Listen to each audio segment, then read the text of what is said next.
Welcome, welcome, welcome, everyone. A blessed and wonderful afternoon to all of you for tuning in, sharing your presence with us, and watching us at this moment on Facebook.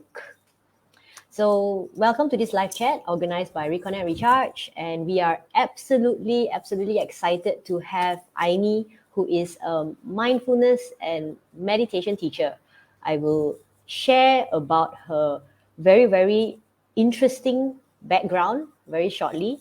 Before we start, feel free to tag your friends, family, and share this video with anyone who might be interested in the topic or might benefit from this. So we'll be talking about transforming relationships through the practice of mindfulness and compassion. So we'll be touching about mindfulness and compassion. What is it really? Is it just meditation, or is mindfulness a broader spectrum of it? So we've touched on that. 𝘵𝘵 will share her personal journey with mindfulness and compassion, what she experienced from it, and why she now teaches and advocates for mindfulness. We'll also talk about how this practice of mindfulness can transform the relationships, which is the main meal of this live chat. And we will end with some simple tips on how we can cultivate mindfulness in the mundane things that we do in our daily lives. So without further ado, here we have 𝘵𝘵. So excited and so happy and fortunate to have you with us this afternoon, 𝘵𝘵, all the way from New Zealand. Oh, I need to unmute 𝘵𝘵. Ding, ha. Thank Yes, you. Thanks for having me. Really nice. yes, it's nice to have you here. So let me just introduce a little bit about 𝘵𝘵. She, as I've mentioned earlier, she's the mindfulness meditation teacher and mentor. She's also a certified transformational life coach. She's a Reiki energy healing practitioner, and she has trained at the Awareness Training Institute and Greater Good Science Center at University of California, Berkeley, the Academy of Modern Applied Psychology, Scotland. She's also got a bachelor's in total quality management and economics, and a certification in wellness and spa treatments, hospitality and management. 𝘵𝘵 is the author of a book called The Walk to Freedom: Awaken Your Inner Fire, Find Balance and Clarity in a Chaotic and Stressful World. It's so interesting, this title. So today, 𝘵𝘵 resides in New Zealand and she teaches mindfulness and meditation. But before she became a mindfulness and meditation teacher, 𝘵𝘵 actually worked in an engineering company. She has an engineering background and she was a director of the company for over 20 years. So 𝘵𝘵 will share a little bit more about her personal journey on how she found mindfulness and how this practice has actually transformed or changed her life. So 𝘵𝘵, let's start. Yes. Okay. Yes. Oh, thank you. I just want to say thank you. Thank you for joining me here. Thank you for the invitation. It's a pleasure to talk to you. Um, yeah. What was the question again? How did I ended up here teaching mindfulness and meditation? Yeah. Yeah. I think I personally think that the relationship we have with ourselves is the most important relationship we can have, right? And I also think that we cannot love selflessly until and unless we seek to understand who we are and love ourselves unconditionally. That's really something that I found along with the practice. So loving yourself comes before loving others. It's not selfish, and we're going to talk about that because how we see the world, our beliefs and our attitudes, our behaviors, and how we relate to others is really a reflection of who we are. That's something that I find the practice had taught me in so many ways. Yeah. So my journey, I think I must admit that I wasn't in a very good relationship with myself before. I hope I'm better right now. Um, and before I decided to make an effort to really dive into this mindfulness and compassion, I was going through quite a lot myself. Like you say, being at the top of the a company where Mm, everything is urgent, and I have a family, I have growing children. So all the things just came like things just come to you in a way that it really pushes you to look inward. So mindfulness has really helped me in a way to be aware of how I self-sabotage myself, with in mindfulness we call it self-judgment, and all the unconscious habits that I was doing, in very, very unconscious, anger issues, blaming, and all this just start surfacing when I start to practice mindfulness and meditation and compassion. Let me just share with you this story. I used to really um, get angry with my husband, and I don't know why. So he was really my outlet point, I must say. mm. Our loved ones get it the worst from us, I think, Yeah, they get yeah, the best and the worst from us sometimes. yeah, true. So I really, really, I don't know why. I always get mad at him, and in a very particular way. I know he likes to go into the kitchen. Every time when he goes into the kitchen, he opened the kitchen cabinet and he take out something from the kitchen. And I get very angry when he did not close the cabinet door. Oh, So I'm not too sure how do you guys relate to this, but I think it's very common in a relationship, in a couple, because the things that people do that you just don't like it, right? So yeah, this was what happened, and over time, every time when he walks into the kitchen, that the anger just comes out before he even do anything wrong. That was how it was for me before. It's like I'm just waiting there for him to make a small slightest mistake, and then I can just throw him that yeah, way. yeah. People are just crazy, and yeah, now when I talk about it, it's like, oh my god, oh, that was me. you know. Yeah, as you share this story, I can relate to it as well. With partners in the past, like my boyfriend in the past and everything. He's just waiting. You're just like, okay, he's gonna do this already, and then waiting to get upset at something. Yeah, At that yeah, thing that usually he will. Yeah, the yeah, trigger point. Yeah. yeah. So imagine how unconscious we are with all our reactions, and that ruins our relationship. But I'm glad we're still here, married together for 20 over years. Yeah. I'm really, really grateful that he actually um, was there for me without saying a single word. Yeah. So I think he must be a more mindful person than I was before. Oh. Yeah, so what happened was, yeah, it's the whole story like that. And I think most of us go through that kind, like you say, you can relate, right? But mindfulness really helped me to be aware. So mindfulness in a way is a cultivation, is a practice of awareness. So I was aware of all the behavior, the anger, the unconscious habits that I was going through, and I was at the point of time. And later in my practice, in my studies, I realized that anger is a manifestation of our own fear and shame. Hmm. So Ooh. underneath all those cultural conditions or social beliefs, all the you should, you should not, and all the influences that is around us. So I realized I was angry because I wanted to be in control. Yeah, even his behavior, right? Because I always have this fear of not losing control, and I think from a very young age, I have this internalization that is going on, that I'm always not good enough. because I'm the eldest in the family. So, so when you're in the eldest of the family, right? You get scolded no matter what. Mm.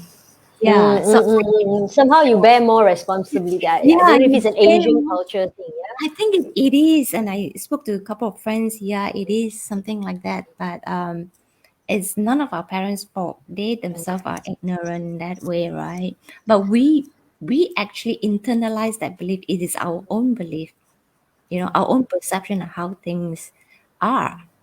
Mm. So I had this internalization that I wasn't good enough, I wasn't worthy of love. So it went on. And I didn't know until I actually deepened my practice to really look inward to find that. Mm. So Mm. the anger with my husband, the wanting to control, yeah, these are all manifestation of my own fear and my own shame that was inside of me. Yeah, thanks for So, sharing that, Aini.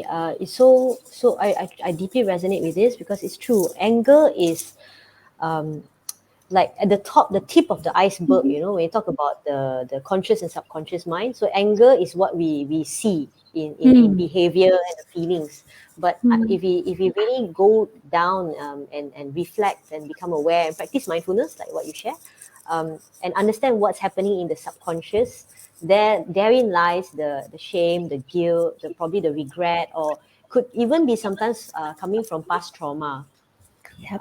or past Mhm, experiences, past conditioning, and mhm. things like that. So anger is just something that could be automatic response. Yeah, That's it's an mine. automatic Yeah, response. Yeah, yeah, yeah, it's it mine. was mine When, too.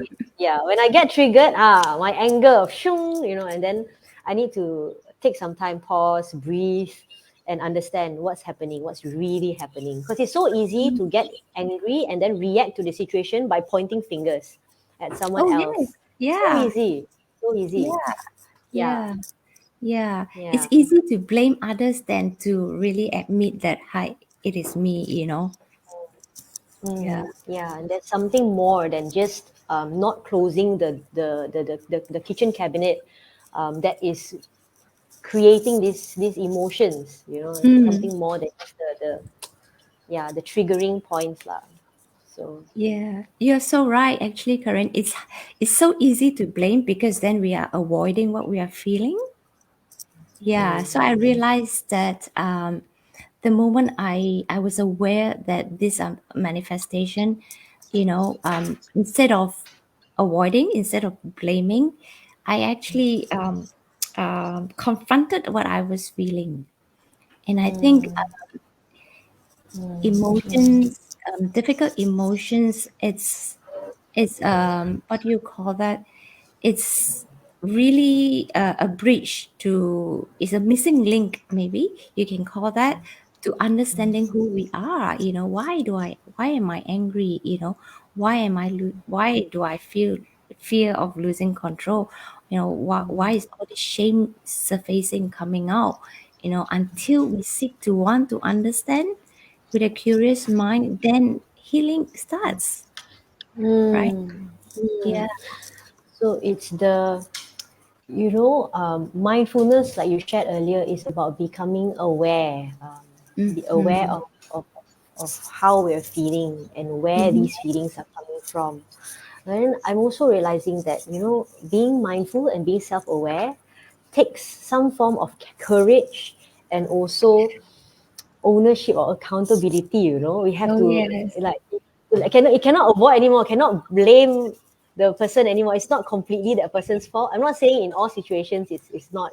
Sometimes it takes two to tango, right? So we have Yep. our share of it, and that takes, I think, just looking into that and owning up to it, takes courage, I think. Yeah, yeah. It takes a lot of courage. It takes a lot of willingness to want to be curious.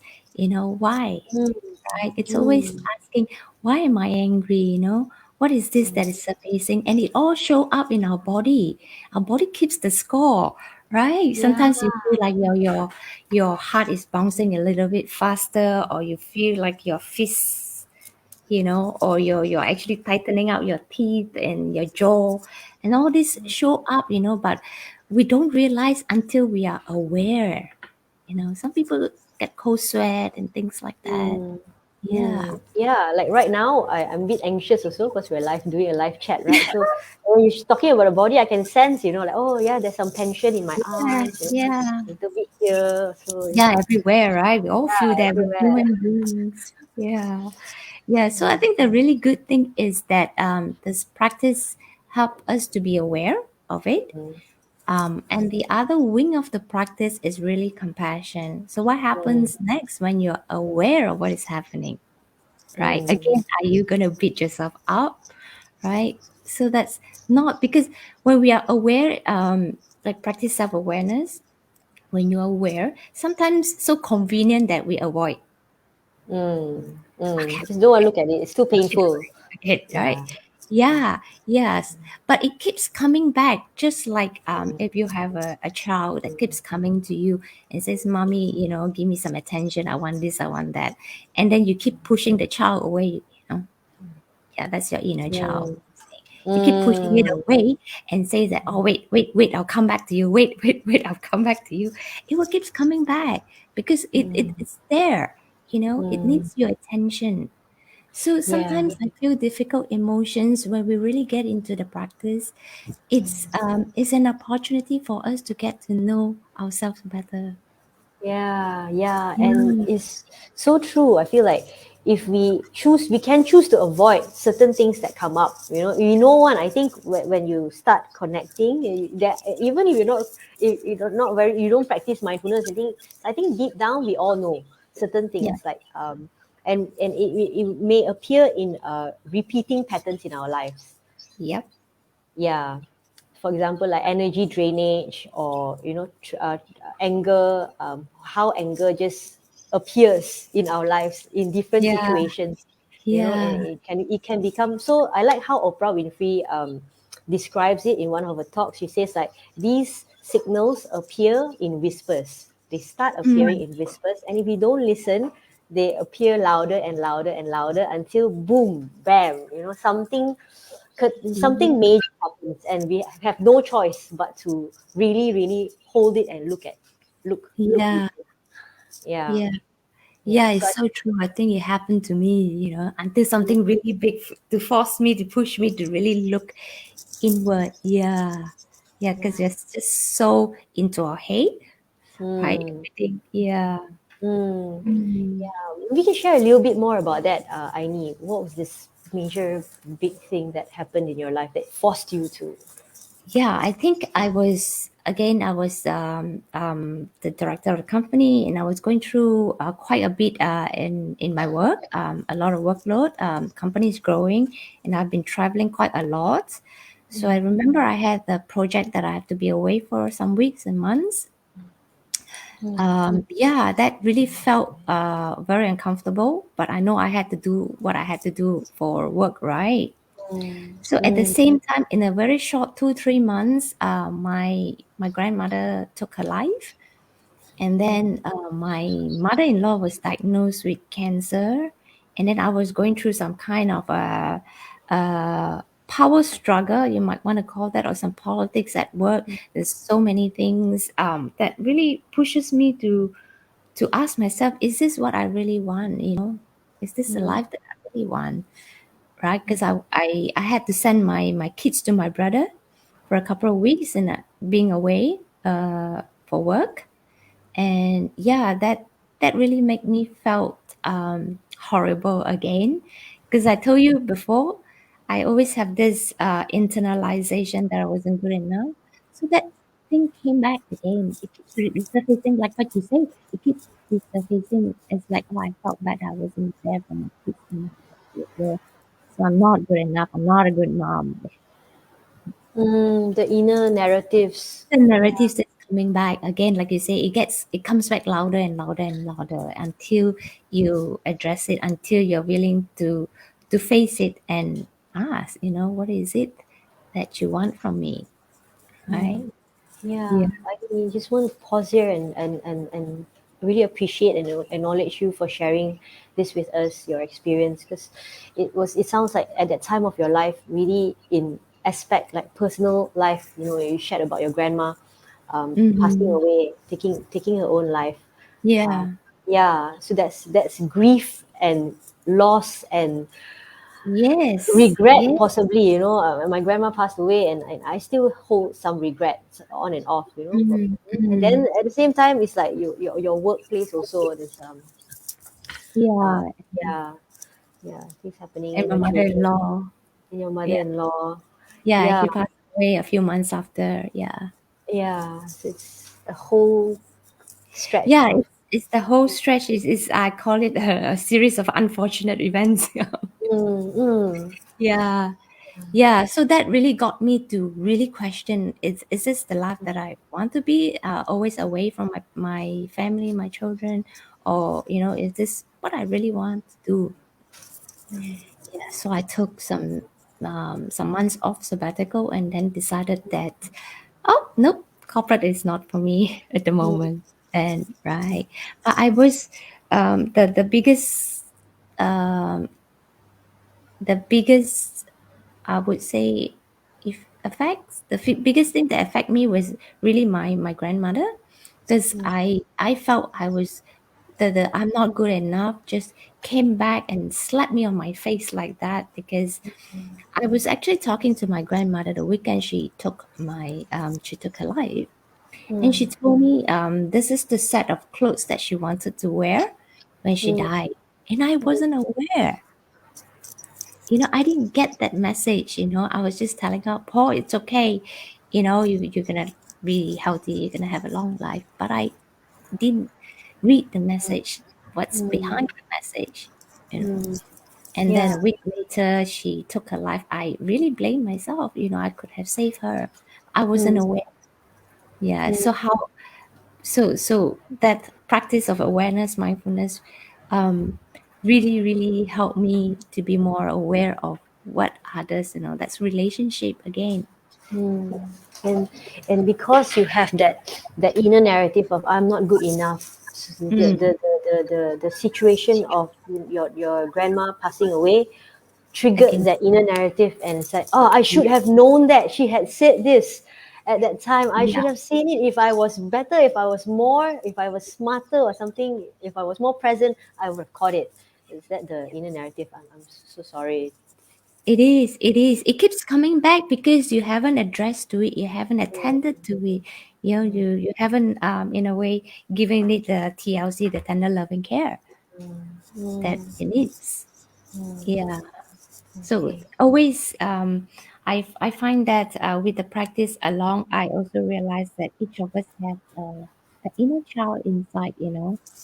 Yeah, and it's always wounded in some ways. Like you said, trauma can happen big or small. All of us have gone through some sort of a trauma, but we just didn't realize that.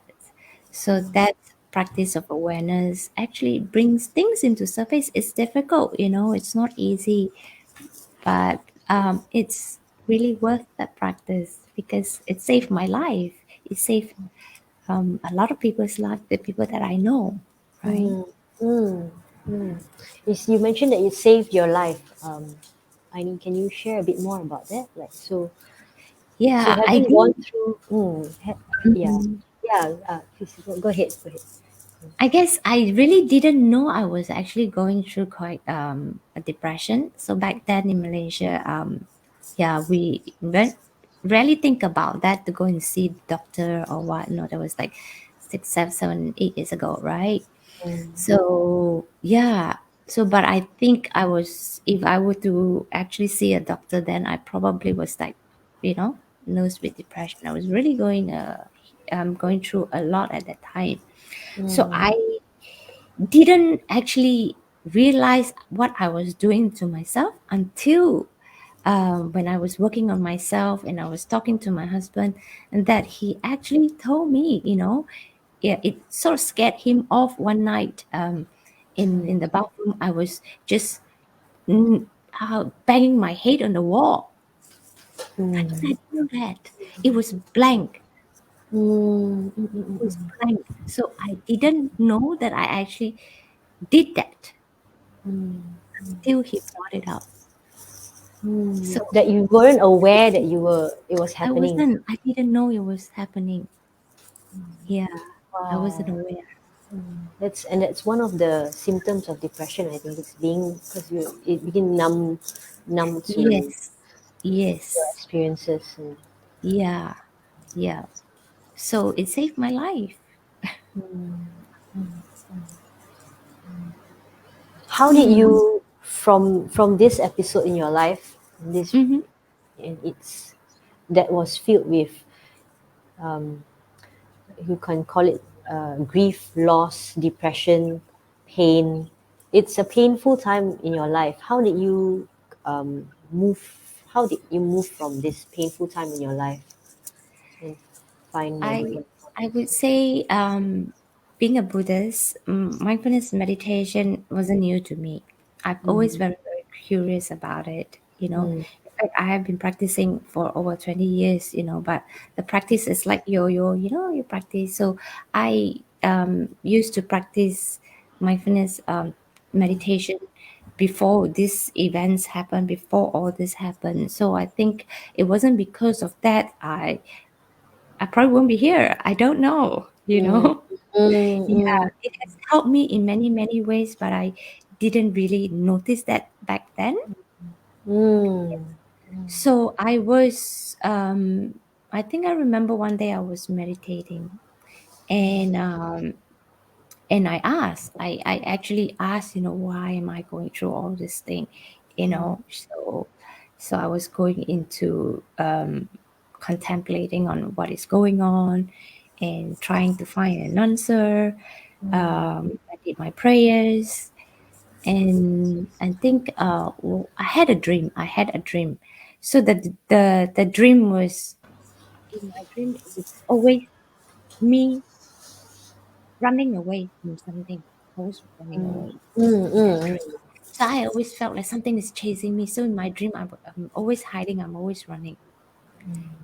And then I do not know what happened. So I came back down in that dream. I remember, and I only see a lotus.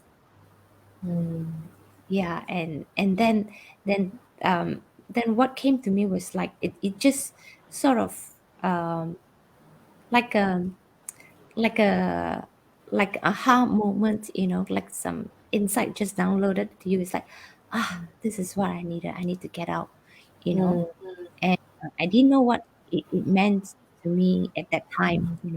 So there was a lotus, and I felt like everything just okay. It's okay now. Yeah, when I saw the lotus in the dream. mm. It's like a So form of yeah, reassurance to you. You yeah, that everything is gonna be okay. So I woke up that night, and I told my husband, "Let's go to New Zealand." And I packed my bag and I left. Yeah. yeah. So that was that. So it wasn't anything, but I had a dream, and Mm, I don't really remember what happened that dream, but I know I saw a lotus, mm, and when I woke up, um, I felt light, actually light, and I mm, just knew that I need to just get out of that place for a while. Mm. mm. So I decided to change the scenery a bit lah.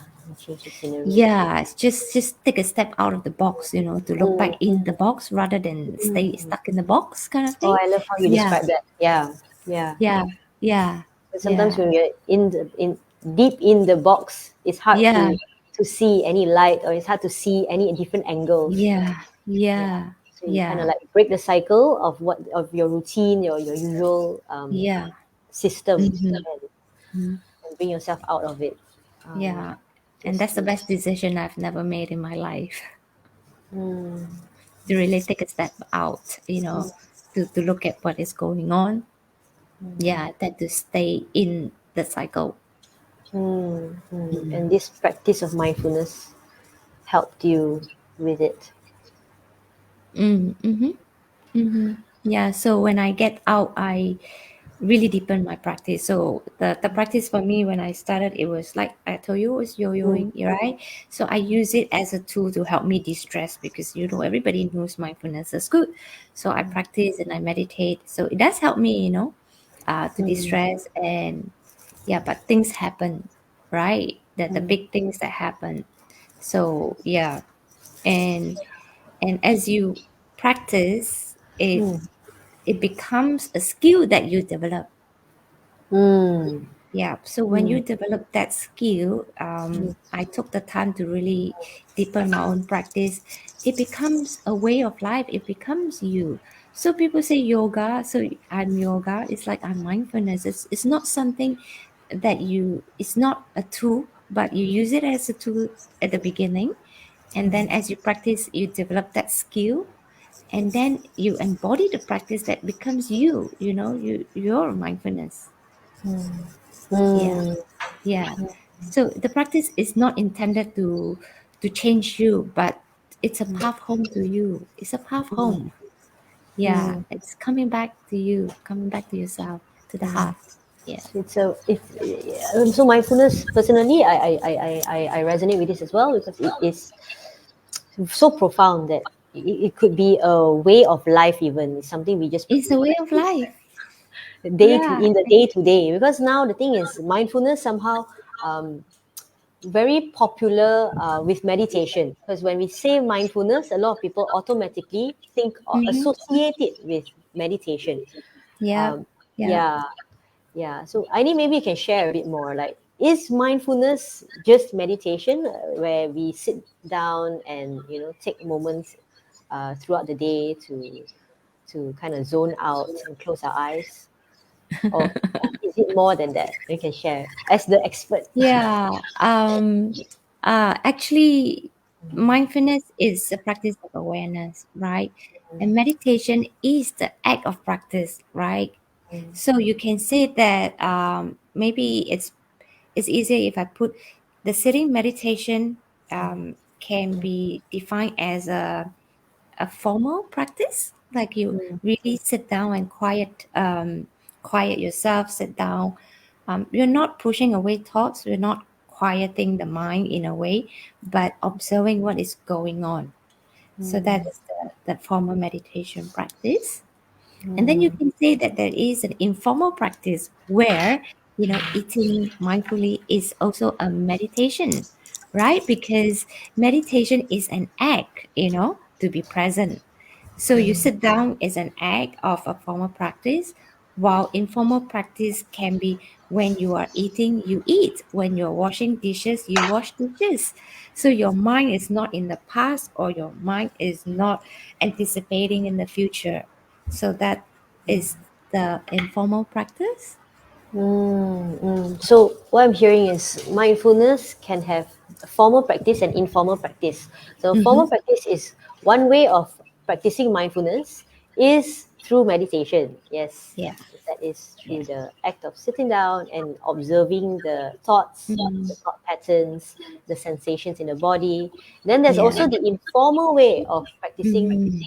mindfulness in our lives, and that is through the daily activities, just as Yeah. simple as doing daily chores like washing Yeah. plates and dishes. And I must say, this one can be uh, it, it's not easy to practice, I think, because It's when we are not. doing chores, that's when autopilot, my muscles are, they know what to do with the plates.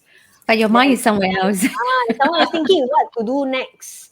Oh, okay, there's someone I forgot Yeah. to call. I need to follow up on this. Yeah, yeah. Yeah. So It is so true. yeah. Yeah, So it is. how would you, like, for viewers tuning in also, how what any tips you can offer, as to how we can, like, kind of ground our minds as we are washing the plates or even eating? How do we ground ourselves in such a way we can be in the present and practice this Yeah. mindfulness? So I would say it's best to start both together in a way, because the sitting meditation actually formal practice is not just sitting. You can do sitting, you can do walking, you can do standing, you can do lying down. So there's so many ways that you can do it, but it is the formal practice that how you train your mind. See, we're trying to observe the mind, we're trying to observe what's going on in the body. So you notice, mindfulness is defined quite secular way. In everywhere you can find is awareness of the present moment without judging, non-judgmental, Mm, right? So mm, when you're sitting, whatever that comes up, you just let it come and let it go. right? So in a way, my teacher like to say, like it's like really training puppy. You're training the mind to come, sit, stay. To come back and sit Mm. and stay. So Mm. that is that practice. So the more you practice, the more your mind will just come and sit and stay. And Mm. then in the informal practice, it's more like when you're washing dishes, you really go into the act of washing dishes. So for me, I start off with shower. Mm. So it's really nice when you are in a shower. Sometimes, when we are in a rush, we just shower.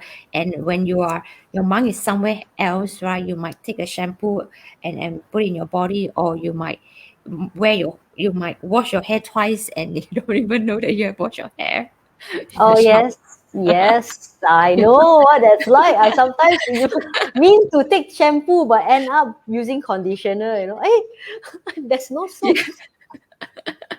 Yeah, it happens to me Yeah, too. It is really yeah. true. Sometimes when you're really thinking, and then Mm. it's like you wash your hair, and then you thought, oh, have I washed my hair?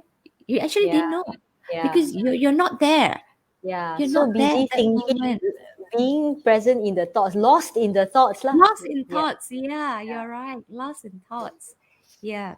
So practicing for me is really I love being in a shower to really observe what's going on. You may realize that you have extra wrinkle on your hands, your face, Mm. but that is Mm. being present with who you are rather than chasing.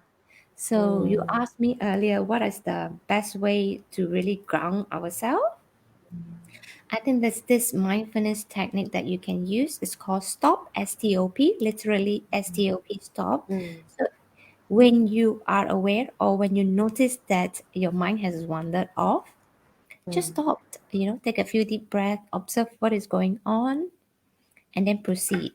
So it's sort of like intercept it sort of with what you're doing and grounding yourself back. You're not pushing anything, but literally just stop for a while and then take a Mm. few deep breaths, observe what's going on in your body, observe what's going on around you, and then proceed. Yeah. Mm. Mm. So stop. So stop. The is stop as like an acronym. It's an acronym, but it's literally stop. It's So literally stop stop. as in stop. T is take a few breaths. O is Ah. observe. P and proceed. Okay. So stop. Literally stop. S stop. T take a breath. Yeah. And then Breathe and then observe what's yeah, what's happening. happening, and then you can proceed with what you're doing. So it's sort Mm. of intercept, intervene with what you're doing. Yeah. Mm. It cuts the Wonderful. loop. Yeah. Mm. Yeah. Wonderful. Mm. And you mentioned take a breath. And I think that itself is such a simple technique to ground ourselves to the present, to bring Yeah. ourselves back to the present. Because Yeah. and a perfect example of that would be when we are anxious. Sometimes panic attacks Mm, or mm, anxiety attacks. Some of us might have difficulty breathing. mm, So I know when I'm at the top of my limit for stress, when I have difficulty breathing. So in the past, I have had experiences like that, and that is when I really need to, okay, just like pause and take a few deep breaths, mm. just to slow down the internal clock. I Yeah. think sometimes it's the internal clock. The thinking is going over Yeah. time already. What's that? Too fast, and then Yeah. inside the heart rate increase, and then the breathing becomes shallow. Yeah. Yeah. Yeah. Yeah. Your mind is running at 300 miles per hour. Mm, yeah. Think, think, think, think, think, think, think. Mm, So yeah, taking yeah. a deep breath is It a is. powerful It ground. is. It is a very, very powerful. Just taking a breath and knowing that you're breathing in and knowing that you're breathing out. It's just as simple as that. Yeah. Mm, yeah. Mm, So stop as a method, STOP, and mm-hmm. then taking a Mm-hmm. breath. Is there any other tips that you may share with us? Mm, sometimes when we talk about having difficult emotions, I know Mm, we're talking about relationship here. I know when it comes to relationship with people you love, especially family members, it can be mm, very, very difficult because mm, there's an attachment there, right? There's an expectation there. There's so many things there. But behind all those blaming and yelling and differentiation of opinions, it's really love. mm. Yeah, underneath. In fact, the more we love, the more there is the tendency to feel resentment or frustration. I think it's because of the yin and yang of things, right? Love and then this hate. Sometimes even hate. Yeah, you're right. Yeah, I remember this this story about my kid, my son. So it was a few, like probably about 2 years and 1.5 years ago. So he started playing Minecraft. Mm, So he has a group of friends, four of them, four boys. So they were playing Minecraft. You know how they can share and build things together. So he built something really awesome, and he was really proud of himself. He showed me everything, and that's his room and blah blah blah. And then one of his friends went in to the same site and dismantled something, changed something. He got really really angry, mm, and then he unfriended him on Messenger Kids, and I got the message. So I always call it the unfriend story. So mm, then I asked him, says, yeah, when you're angry and all that, you unfriend, you react, you do things that you don't like, right? And yeah, so that's exactly what he did. He was very angry, and he felt not being respected in some ways. And then a mm, week later, I've got a message again because it's Messenger Kids, and I got a message, and they're friends again. So I say, it's your friends again. So that's relationship law. That's people law. When we're angry, we do things that we might regret later. Kids mm, are different, different and mm, unfriend. So mm, this thing has been like between me and my son. Sometimes when he's angry with me, he says, "So what are you gonna do? Unmum me?" You know, mum me. Yeah, I'm gonna unmum you. click a, click a And button then and am I mom mum back? Yeah, yeah. He said, like am unfriend. I yeah. So am I your mom back? Oh, Mm, are you still unmumming mommy? Yeah. So we don't realize we laugh at what kids are doing, but adults do that too. yeah, yeah, adults do that too. And with Yeah. children, I think children have they like the processing is faster. They get angry and they release, they express, and then they let go and they move on. They're happy again. They cry, da da da, and they're happy again. With Yeah. adults, yeah, it can be a bit more complicated lah. Yeah, yeah. Like I say, when it comes to family members and all that, it's difficult. But Hmm. because there is love underneath, that's why it's difficult, and we never really think about that, right? Hmm. I mean, imagine people who you love said something that is not so pleasant. It affects you a lot more than someone who you don't know said the same thing, Mm, of course, there's right? definitely a lot more. So Yeah. yeah, because there's Wait. an attachment, there's the love there, right? There's a care and love there. So if we can remember that there is the care and love, then there's really nothing to control, to feel resentful for. It's yeah. So that's really the beauty of the practice that I find that in that practice I was able to open my heart. Sometimes when you feel resentful, angry, and all that, it's because our heart closed. Mm, We stop letting mm. love out, and we stop letting love in. The shield comes up. As the chill Um, comes yeah, out the shield there. comes up to protect ourselves. We get into like a fight or flight Yeah, survival mode. Yeah, and then emotionally we are like trying to protect ourselves, but that does not forge connection because instead that actually creates more distance with the one yeah. that we truly We actually love, want to right? connect with. Yeah, Yeah, and love. So yeah, how do we? Yeah. So in the midst of it all, like um, in that moment. Um, Mhm. when the trigger is there, emotions are intense. How can we, maybe can share some tips on this lah? How can we, like take a pause, or like, okay, how can we pause ourselves, or practice mindfulness to help to diffuse the tension in the Uh, communication? I really feel that it always starts from us.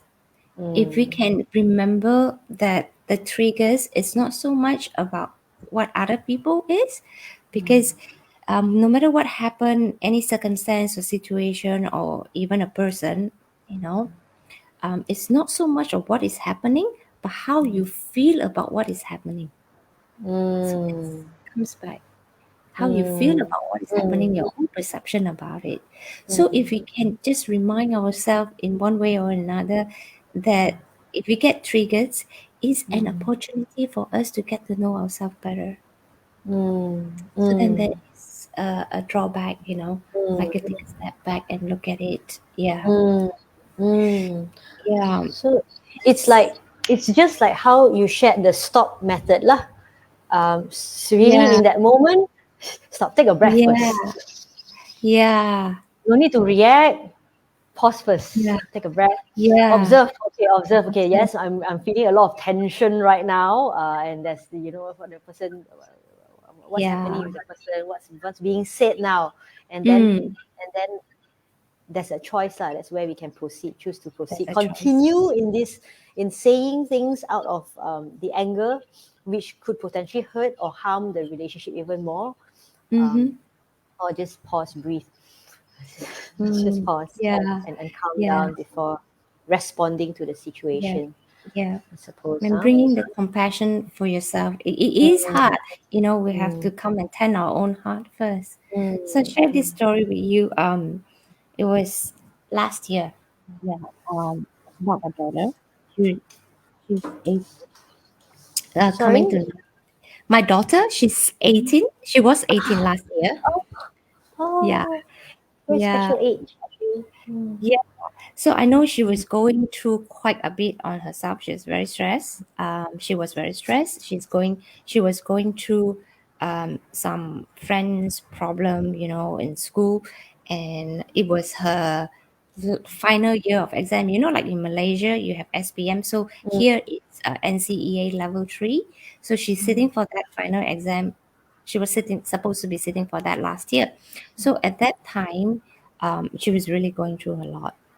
So that incident happened when I went into her room. I was cleaning up her room, and guess what I saw underneath her bed? It was a very small device. It's called a vape. oh, oh, I can only imagine how you as a mommy would have felt Yeah, at this point, yeah, yeah. discovering a vape in So my 18-year yeah, old daughter's room, still yeah, studying. yeah, yeah, yeah. So we talked about that, and she promised that she won't do it before. But when I was cleaning her room, I was tidying up her bed, and I saw that. So at that moment, I realized that, like you said, the anger start coming up. Why is she not keeping her promise? And there's a lot of mixed emotion that comes out. And then the long loss. I thought I worked on, that I'm not good enough before, but then that at a moment in time there, I actually felt like I wasn't a good mom.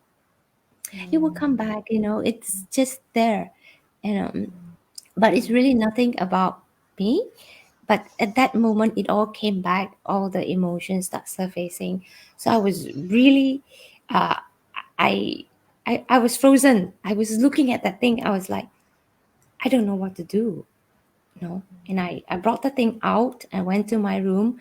I showed my husband, and I sat on the bed and I was looking at my mirror. I really don't know what to do, at that time. But then as I sit down and stop and observe, compassion starts coming out, and there's some kind of a understanding that I know what she's going through. It's okay, but I really don't know what to do, because now that I know, right? So I sat for a while, And what came to me was that question that I asked myself, is this gonna make me love her less?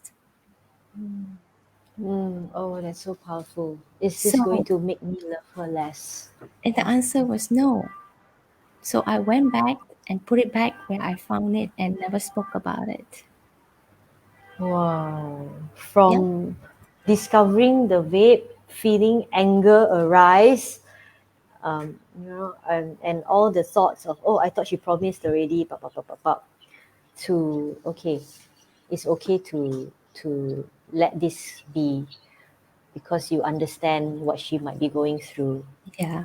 Stepping into that compassion, the empathy, Yeah. and don't know if forgiveness is a word there also. Yeah, it is everything. So I did ask, I asked myself, is this gonna make me love her less? So the answer was no. So a lot of times when we are in a relationship, we never really ask. People do things, but we are human beings. We're allowed to make mistakes, right? Mm, Everybody has a second chance.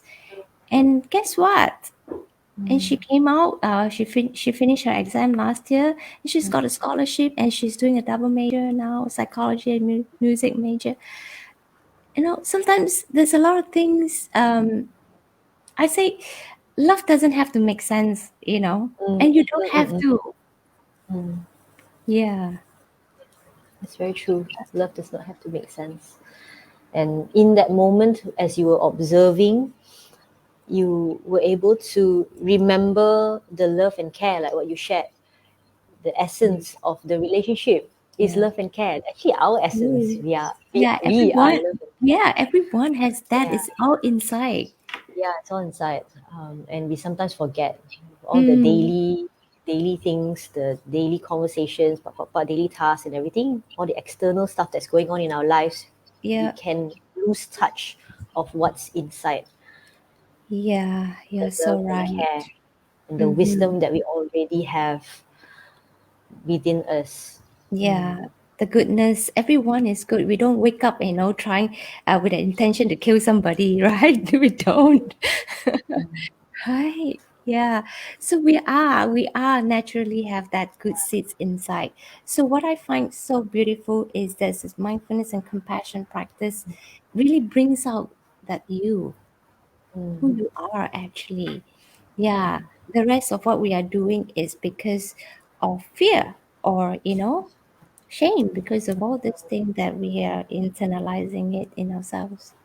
mm. So it helps us look through layers of what's within in order to get to and actually experience the love within and the care. Yeah, yeah, yeah. That's what you shared at the beginning of this conversation. It is a powerful tool, or I see it as a tool, a powerful method towards healing It and is. wellness. Because do remember that's nothing to fix because you Mm, are already whole from the beginning. Yeah. yeah, yeah. And these inner narratives, they may or may not go away. Sometimes they're so deeply embedded that they can come up anytime. For me, I'm not good enough. I truly resonate with that. That's something I have as well. So on and off, through the practice of mindfulness also, I notice this thought, oh, hey, it's happening. Okay, but because I'm able to become aware of it, then I have a new choice.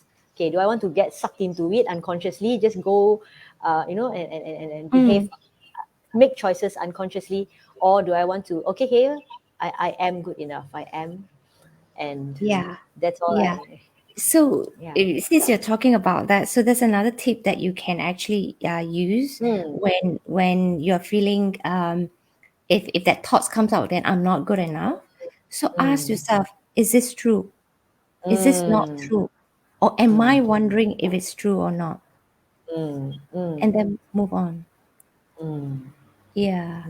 it's Instead of wonderful. saying I'm good enough, because sometimes it's hard Mm, because it's mm, so deeply in our yeah, unconscious mind. When the thought yeah, comes out, I'm not good enough, and you're trying to mm, go against it, it's yeah, doesn't work yeah, so much that way. yeah. you're Yeah. trying to tell yourself that, oh, I'm good enough, I'm good enough, and Mm. it can go back, and Mm. then you're bickering inside your own mind, oh, this Mm. is the I'm good enough, this is I'm not good enough, and then you're like fighting again Yeah. internally, And then yeah. yeah, yeah. Mm. So if you notice that thought that comes out that I'm not good enough, ask, is this true?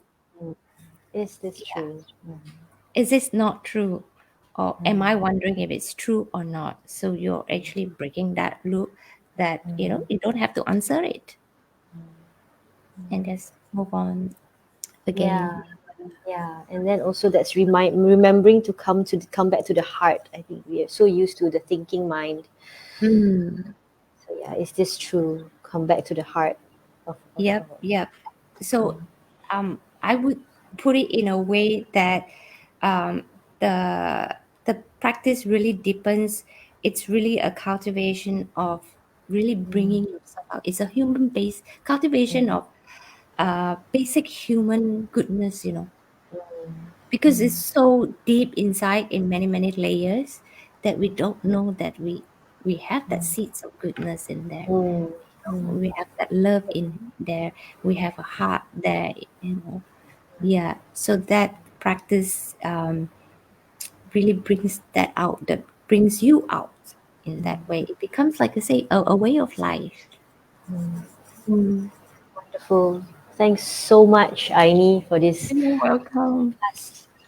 past 1 hour of conversation. Really, really Mm-hmm. appreciate your time. Really, really appreciate your heart for being here, sharing your energy, sharing your insights and experiences and stories with us. Yeah, Yeah, I'm much I'm very very grateful and thank you so much. Yeah, yeah. yeah. So, for viewers out there, just so you know, Aini will be running a mindfulness and compassion workshop with us in June onwards. So we'll be sharing. Stay tuned for more information. We'll be sharing it on our social media, and also you can always DM and PM us for more information if you're interested. Mhm. Yes. So thank you so much once again, Aini. Thank you Thank everyone for you. watching. So, Thank you for having me. Really, thank you. yeah. Yeah.